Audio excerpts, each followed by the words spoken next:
जरूर। यहाँ आपके लिए एक स्टोरी है, लगभग 500 शब्दों में। गारी नाम का एक लड़का था जो अपने गांव के एक छोटे से खेत में काम करता था। उसका परिवार गरीब था और पढ़ाई की सुविधा नहीं होने के कारण वह बचपन से ही खेतों में मजदूरी करने लगा था। सूरज की तेज रोशनी में पसीने से तर बतर होकर भी गारी कभी शिकायत नहीं करता था।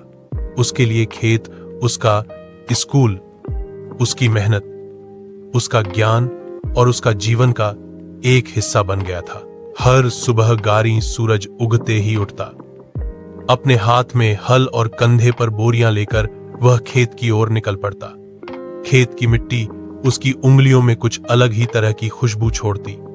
वह मिट्टी में गारी बीज बोता, पानी देता, फसल संवारता। लोग कहते वह मेहनती है, और यह जानने में कि उसका काम किसी के जीवन के लिए फसल लाएगा। एक दिन गांव में सूखा पड़ गया। पहले हल्की बारिश थी, फिर महीनों तक कुछ नहीं हुआ। खेत की फसल सूखने लगी। गारी ने सोचा, अगर मैंने मेहनत की तो कुछ न कुछ बच सकता है।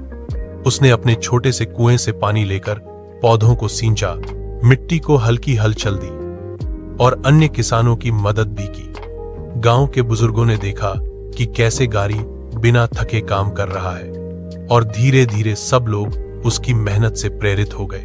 कुछ महीने बाद बारिश वापस आई और खेत हरियाली से भर गया।